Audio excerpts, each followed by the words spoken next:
China, el titán de Asia y próximamente el mundo entero.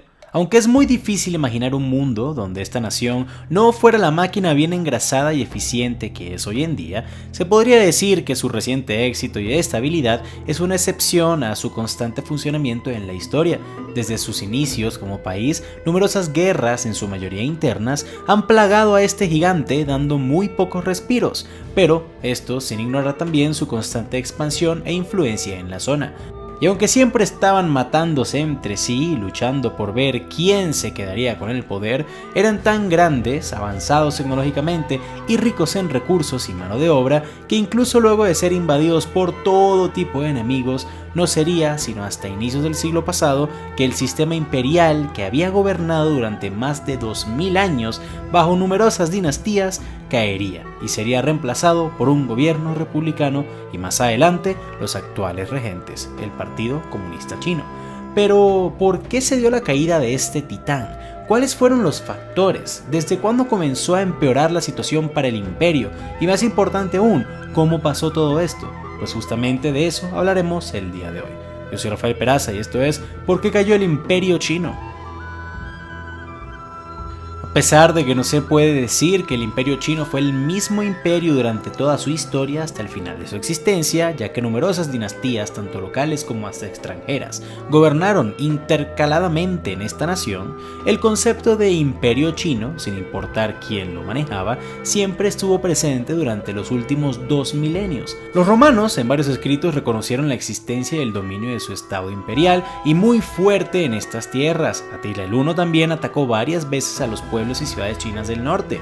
Por siglos, la Europa medieval comerció muy activamente a lo largo y ancho de la ruta de la seda, siendo la parada final el imperio en cuestión. Los mongoles no solo la invadieron, sino que la gobernaron por décadas. Es más, hasta los propios británicos intentaron manejarla y crearon todo tipo de problemas internos para lograrlo. Y justamente fue a raíz de este último mencionado y algunos otros factores que el imperio como tal terminó desapareciendo. Pero nos estamos adelantando mucho, vamos por partes. Así como acabamos de decir, sería realmente después de sus conflictos con los británicos que el imperio comenzaría a desmoronarse.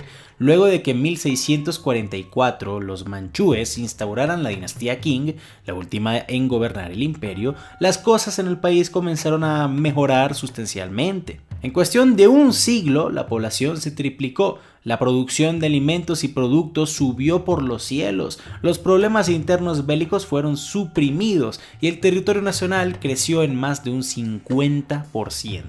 Durante el siglo XVIII las cosas no parecían empeorar. Arte, industria, avances tecnológicos, comercio, el establecimiento de fronteras seguras, la expulsión de enemigos y muchas cosas más fueron solo algunas de las mejoras que se veían a lo largo y ancho del imperio. Pero, así como la historia ha sido nuestro testigo, cuando la casa de tu vecino comienza a verse mucho mejor que la tuya, los celos y la avaricia suelen emerger. A finales del siglo XVIII, el comercio y la producción china eran tan lucrativos que la corrupción y el despilfarro comenzó a tomar las riendas del país.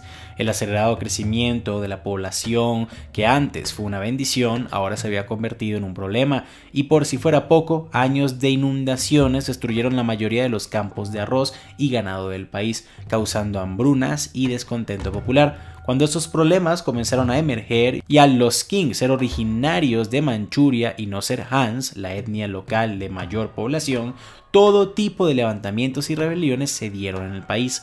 Para colmo, durante estos años el gobierno Qing, que por décadas había estado comerciando con Gran Bretaña y dándole préstamos a estos para que se compraran sus productos, decía exigirle a los ingleses que comiencen a pagar su deuda, para así ellos poder tener más recursos con los cuales controlar a su gente. Pero al los británicos no poder pagar, el comercio entre ambos países y las relaciones diplomáticas se congelaron. Incluso cuando eran los ingleses los que no habían pagado sus deudas, para Londres era inconcebible que los chinos bloquearan sus barcos y cerraran sus caminos. El té chino se había vuelto un favorito a lo largo y ancho del imperio británico, y el no poderlo conseguir más de forma legal no era una opción, por lo que viendo sus problemas internos y buscando soluciones para el cómo poder abrir el comercio de nuevo y erradicar de una vez por todas sus deudas con el gigante asiático, los ingleses diseñaron un muy cuestionable moralmente plan, para no decir otra palabra.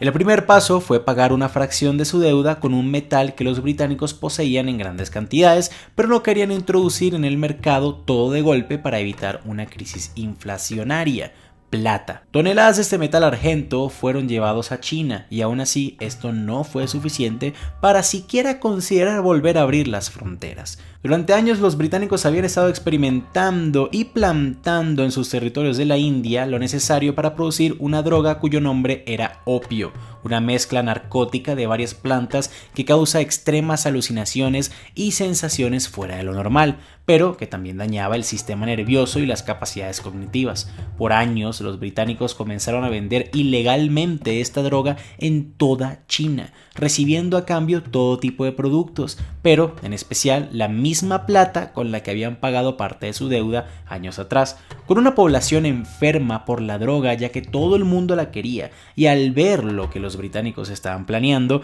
en 1839 los Qing le declaran la guerra al Reino Unido, y aunque el ejército chino era 10 veces mayor en números que el de los ingleses, pero aún así, al muchos de esos soldados tener problemas de opio y al no estar ni cerca de estar tan bien preparados y equipados como el enemigo, en 1842 se firma el Tratado de Nanjing luego de una masacre y de una aplastante victoria británica contra los chinos. Dicho tratado favoreció totalmente a los ingleses, los exoneraba de toda su deuda y abría el comercio entre ambas naciones indefinidamente. A raíz de esto, China fue abierta a la fuerza a todo el comercio con Europa, siendo estos, en especial los ingleses, los que controlaban casi todos los puertos e imponían tarifas que siempre beneficiaban a sus propios intereses. La guerra del opio también derrumbó totalmente el estigma de casi invencibilidad que había con respecto al ejército chino debido a sus grandes números, ya que incluso al poder amasar una fuerza de más de 1 millón de soldados, sus viejas armas, su casi inexistente artillería y sus viejos barcos pesqueros de madera que conformaban su supuesta naval no eran rivales para la tecnología y estrategia militar europea de la época. Luego de varios años, tanto el pueblo chino como la propia dinastía Qing se cansaron de la opresión británica, bloqueando una vez más el comercio con la misma, lo que evidentemente desataría la Segunda Guerra del Opio. Y para sorpresa de nadie, los vencedores serían una vez más los mismos, aunque esta vez con ayuda de los franceses, cabe recalcar. Cuando la guerra culminó en 1860, el resultado de esta fue mucho peor que el del anterior. China quedó totalmente humillada, las reparaciones de guerra pagadas a Francia y el Reino Unido fueron monstruosas, y ya nadie en Europa, América o incluso Asia veía a China como un verdadero rival. Curiosamente, justamente para esa misma época, los estadounidenses habían forzado a Japón a abrirse al mundo y modernizarse, y sería esta nueva y renovada nación, de la cual ya hemos hecho varios videos, la siguiente gran amenaza para el imperio chino. Durante décadas los franceses, británicos y rusos se aprovecharon de la debilidad china, obligándolos a firmar todo tipo de tratos y acuerdos sin sentido que le quitaban recursos, comercio y hasta tierras a la dinastía Qing sin recibir nada a cambio de real valor. Es en estos acuerdos que territorios de alta importancia como el este de Manchuria y las islas de Hong Kong son entregadas tanto a los rusos como a los ingleses. Viendo estas pérdidas y la facilidad con la que otras naciones podían quedarse con tierras chinas, el renovado imperio japonés decide también apuntar a robarse un pedazo del pastel y en 1894 la primera guerra sino-japonesa comienza. Aunque ya hablamos un poco más a profundidad sobre la primera guerra sino-japonesa en nuestro video sobre cómo Japón se convirtió en potencia, muy recomendado por cierto, link en la descripción, toca decir que incluso luchando contra una mucho más pequeña fuerza invasora, relativamente nueva y sin tanto entrenamiento, el resultado de esta guerra fue el habitual para China, una total humillación. Para muchos chinos, esta fue la gota que derramaría el vaso, y en 1899 la rebelión de los Boxers comenzó. Este fue un conflicto donde fuerzas independientes sin ninguna relación con el gobierno Qing comenzaron a matar extranjeros y quemar negocios donde se comerciara con los ingleses, franceses, rusos y japoneses. Debido a esto, por primera vez en la historia, una unión entre los poderes de Europa afectados y Japón es conformada, y la respuesta contra los chinos fue brutal y sangrienta, en especial por parte de los soldados japoneses, quienes disfrutaban matando tanto rebeldes como inocentes. En 2 años, Beijing cae en manos enemigas, y una vez más las reparaciones que el gobierno Qing tuvo que pagar eran prácticamente imposibles de alcanzar. Luego de 4 años del final de la rebelión de los Boxers, en los que la moribunda dinastía Qing intentó de todo para pagar la deuda que tenían y mantener el control sobre su propia población, para sorpresa una vez más de nadie, esto no funcionó, y en 1905 se formó la Sociedad de la Alianza, un movimiento revolucionario republicano que tenía como objetivo derrocar a los Qing e instaurar un nuevo estado democrático en el país. Esta unión, conformada por todo tipo de grupos y movimientos antiimperiales, tenían como objetivo formar un gobierno nacionalista, democrático y libre, eliminando la monarquía y la posibilidad de que ésta volviera a renacer.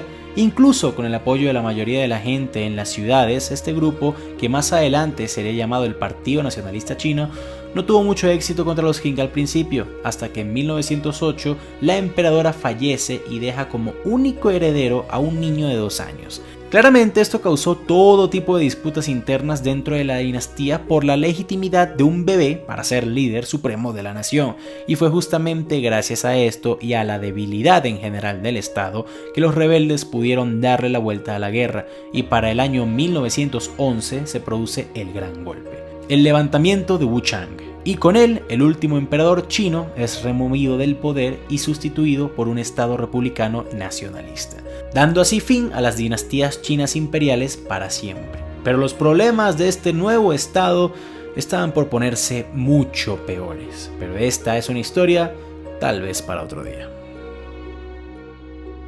Y bueno, mis amigos, hasta aquí dejamos nuestra muy resumida historia sobre cómo cayó el último imperio chino.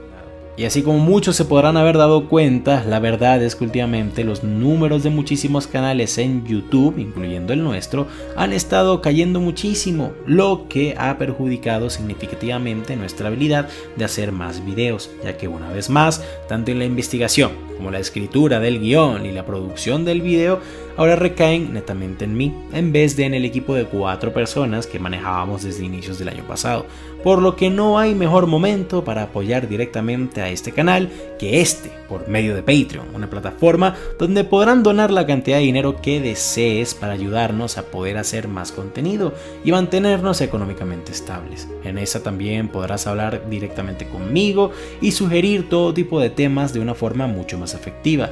Por eso mismo quiero agradecer a nuestros Patreons principales: Liana Sereno, Robert Caponi, Andrés Docón, José Posada, Fran de Cirán, Gabriela Mezquita, Edgar Jajá, Oreites, Mark y Oscar Hernández por ayudarnos en estos momentos y ser los mejores Patreons que se pueden tener.